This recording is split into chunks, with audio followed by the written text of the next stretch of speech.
agradecerle lo que me acaba de decir el compañero.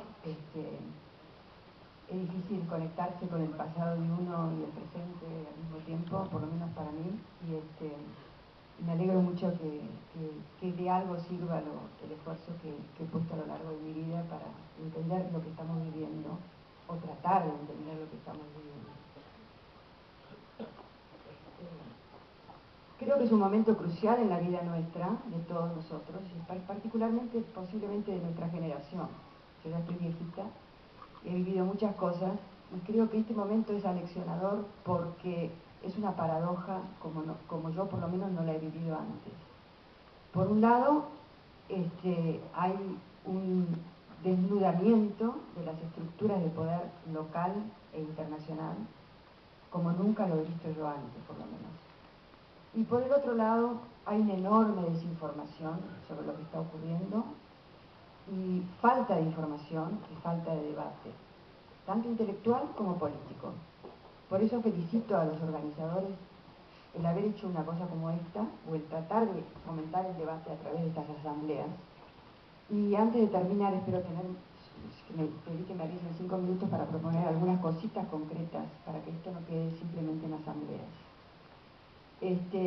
¿Por qué digo que desnuda la estructura de poder? Primero que nada, desde mi perspectiva, las sociedades no son agregados de individuos o colectividades, ni el mundo es un agregado de países.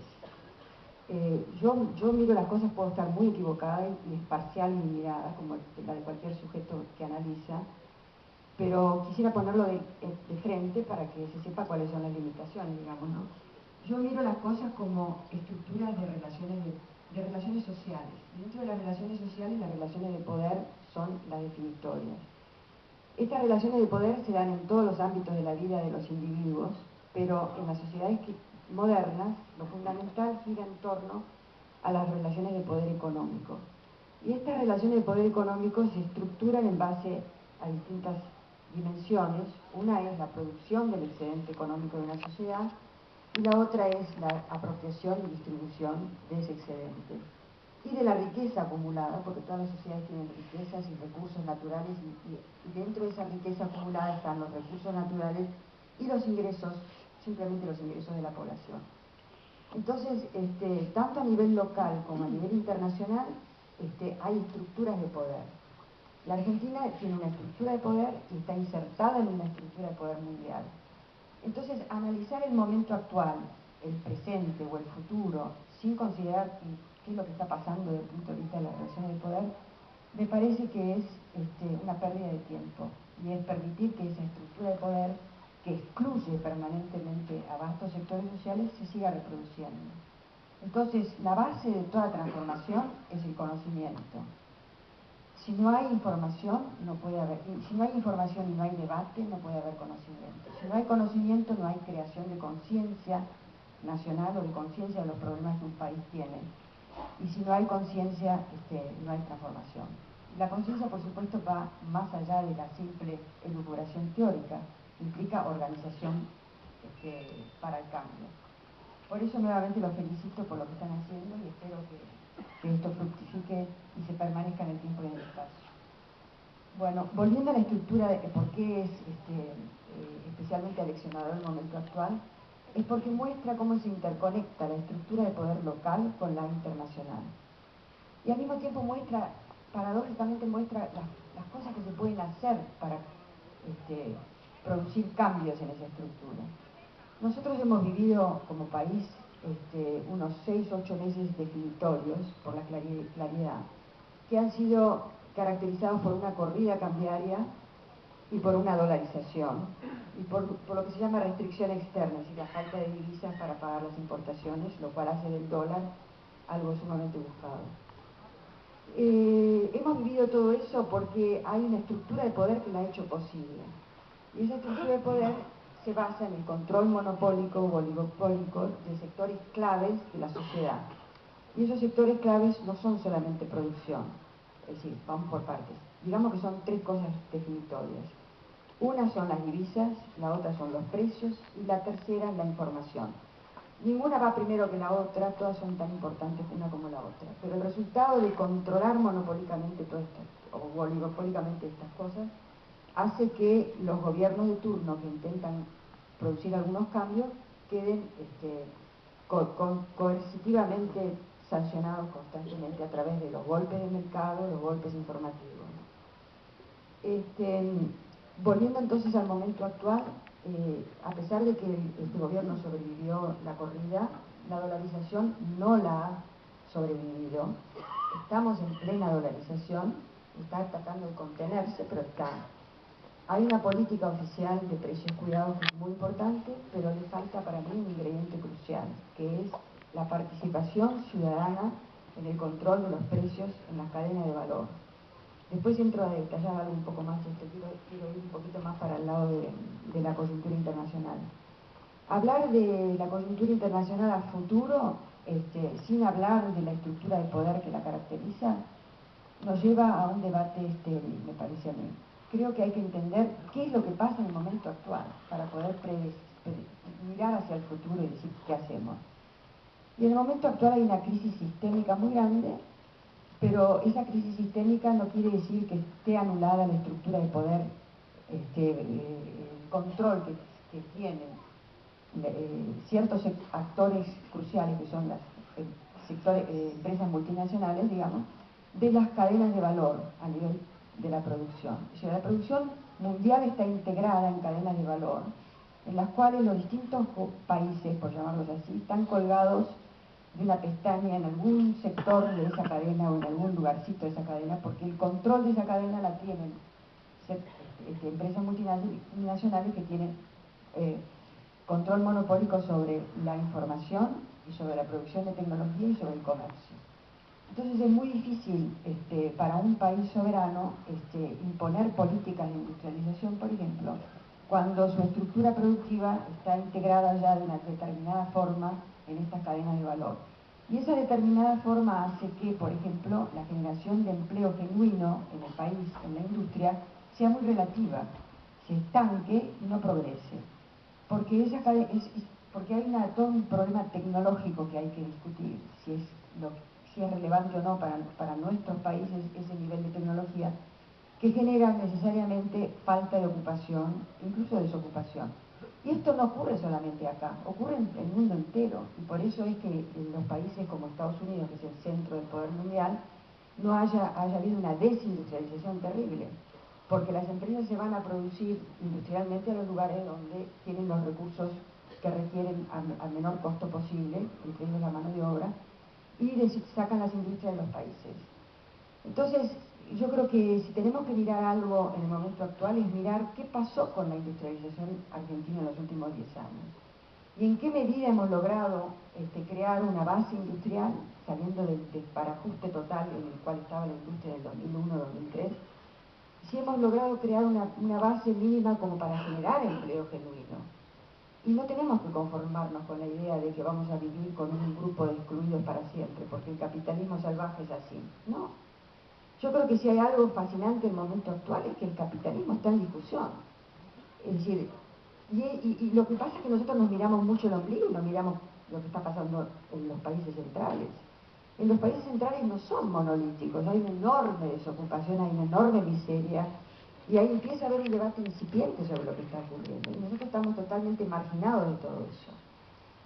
¿Por qué? Porque nos miramos demasiado el ombligo, porque como digo, hay toda una voluntad, hasta diría yo, muy articulada de desinformar, y ha habido una incapacidad intelectual nuestra, de la cual asumo responsabilidad también, de provocar un debate sobre lo que es el capitalismo y hacia dónde marcha, y si tiene futuro y cuál es ese futuro, y qué viene después. ¿Por qué no hacerse esas preguntas?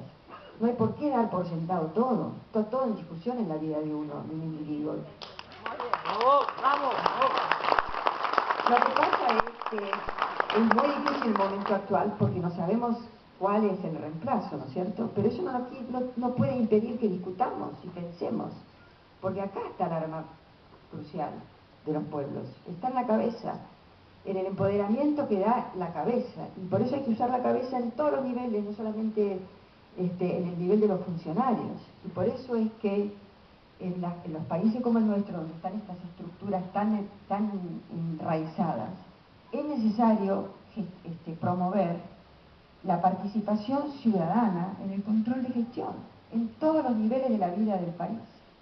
Entonces, eso está en cuestión en este momento para nosotros. No tenemos que conformarnos que los funcionarios son buenos y nos van a producir una política fenómena planificando a 10, 15 años. No, tenemos que participar en la microeconomía, desde abajo para arriba, y empezar a controlar lo que está pasando, controlar a los responsables que hemos puesto ahí, porque ahora hay democracia, y si no hemos podido ponerla, ¿cómo hacemos para ponerlo? Pero no quedarnos atrás, no aceptar las cosas como inevitables. Todo es modificable. La cuestión es saber hacia dónde lo modificamos, y para eso tenemos que usar la cabeza y estudiar lo que pasó, y estudiar el momento actual, porque si no, todo quedará trunco. Es decir, no puede haber inclusión social en una economía donde la industria no produce trabajo genuino. Entonces, ¿cómo hacemos para que haya una industrialización verdadera?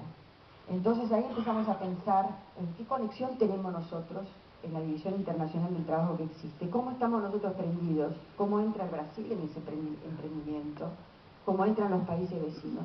Y no pensemos que no podemos modificar las cosas, todo es factible de modificación. Si tenemos una relación de cadenas de valor con el Brasil, que a nosotros nos afecta terriblemente, porque cada vez que Brasil se resfría, nosotros nos enfermamos con neumonía, entonces eso no es bueno para nosotros.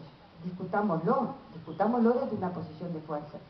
Pero acá entro en otro problema, que es qué fuerza tiene el Estado en estas circunstancias. Los Estados tienen una enorme capacidad para cambiar las cosas. Y si no, miren lo que está pasando en los países centrales. En los países centrales hay una crisis sistémica que viene de lejos, y no sé si tengo tiempo de entrar en eso, pero quiero entrar en el rol del Estado. El rol del Estado es crucial, y ha sido crucial desde el 2008 en adelante en los Estados Unidos, para justamente resolver la crisis sistémica a favor de justamente los responsables de la crisis sistémica, que son los grandes bancos y los grandes capitales, porque en esto hago un paréntesis, hay un error, creo yo, modestamente, en la manera en que hemos enfocado y seguimos enfocando lo que nos pasa, que es pensar que hay una división entre el capital financiero, que es la banca, y el capital productivo. Eso no existe, eso no es así. Hace mucho tiempo que no es así. Desde el principio del siglo, por lo menos, capital financiero es una identidad única. Está en todos lados, no está solamente en la banca. Entonces, en este momento hay una crisis, puede ser en el sector financiero, en el movimiento del dinero, pero esa crisis del sector financiero está reflejando una crisis del sistema productivo, que tampoco sé si tengo tiempo de entrar ahí, pero quiero ir a lo de la intervención estatal. La intervención estatal en Estados Unidos es crucial para justamente resolver los problemas que tiene la economía americana en este momento. Y nosotros pensamos que el Estado no tiene que intervenir, o que si va a intervenir modestamente. No, el Estado tiene mucho para intervenir, pero el Estado no es una entidad, un sujeto autónomo que vuela por allá arriba. El Estado simplemente es un campo en el cual se ejercen relaciones de fuerza entre distintos sectores sociales. Y las políticas expresan eso, son el resultado de una relación de fuerza. Entonces, si nosotros queremos que nuestro Estado controle a los bancos que están en la Argentina, controle la tasa de interés, controle la industrialización, controle los subsidios, nosotros, como ciudadanos, tenemos que participar en el espacio concreto en el que estamos, de forma organizada y colectiva, y demandar y controlar la gestión. No es posible que dejemos el tema de los subsidios a los funcionarios simplemente. El tema de los subsidios tiene que ser discutido al micro y al macro nivel, a los dos niveles. Y tenemos herramientas para eso, están los municipios, están las distintas formas de organización política. Lo que pasa es que nosotros posiblemente pensemos que no tenemos fuerza y que no lo podemos hacer. Entonces, el tema central para mí de la cuestión pasa por eso, por la conciencia, la organización y la participación en la gestión y en el control de gestión, en todos los niveles sociales. Entonces vamos al momento actual donde hay esta crisis que es única, tanto a nivel mundial como a nivel local. Tenemos los fondos buitres que aparecen por ahí graznando, y creemos que es algo que viene de afuera. No, Los fondos, los buitres están acá adentro, es decir, los buitres sí puede ser que el fondo este sea esto y el otro sea otro y que hay posibilidad de negociación, todo eso se tiene que hacer y está bien que se haga y yo creo que lo están haciendo muy bien, de acuerdo a la poca información que yo tengo. Pero tiene que haber apoyo de la gente en todo esto, tiene que estar la fuerza que tiene un gobierno para negociar con los fondos buitres o lo que sea, o para negociar con las multinacionales, o para negociar la formación de precios, en el tema de precios cuidados, la fuerza que tiene un gobierno se la da la gente. Entonces, si no hay nada, no hay nadie, entonces se cae en la posibilidad de los acuerdos entre bambalinas, que fue lo que se hizo durante mucho tiempo, lamentablemente, con las empresas, y el resultado fue que el descontrol total de la inflación. Ahora, por primera vez, desde diciembre del año pasado, se plantea la posibilidad de controlar las cadenas de valor, la formación de quién se apropia del excedente en las cadenas de valor. Me parece fabuloso. Pero sin apoyo de gente en los lugares concretos de las distintas cadenas de valor, sin participación de los integrantes de la cadena de valor, es muy difícil que se haga nada. Y Precios Cuidados va a tener un enorme impacto el día en que se organice la comunidad, no solamente a nivel de no solamente a nivel del consumidor, sino a nivel de los trabajadores y de, como digo, de los pequeños empresarios, los medianos, incluso los grandes. Todo el mundo tiene que participar. Y ahí se crea un ámbito en el cual se pueden resolver o se empiezan a resolver problemas y se dialoga y se elimina la otra lacra que tenemos de esta estructura de poder, que es el canibalismo social. Cada uno luchando por su bolsillo y que el resto se funde. Bueno, me queda muy poco tiempo y quiero dedicárselo a otro tema que me parece crucial, que es el de la falta de información, de debate y de desconexión que tenemos con lo que pasa con el mundo. Yo creo que esto es crucial para que avancemos. Este tipo de reuniones son de una importancia fundamental. De acá para mí tendría que salir creación de espacios concretos donde se controla la gestión en los distintos ámbitos y se controla la formación de precios. Pero tiene que haber además otra paralela a esta, donde haya participación, en mi imaginario loco y tropical. Yo lo veo como una paralela a esta, con participación de organismos, de movimientos sociales, de intelectuales, de los países centrales. Los americanos no son una entidad única y constituida. Hay una enorme diversidad ahí adentro. Hay gente que sufre muchísimo, tanto como nosotros. Hay gente que está desorientada, hay gente que está empezando a debatir todo esto. En las redes, en los blogs, en el internet, hay una discusión incipiente pero muy interesante sobre el capitalismo, los mitos del capitalismo, hacia dónde se va.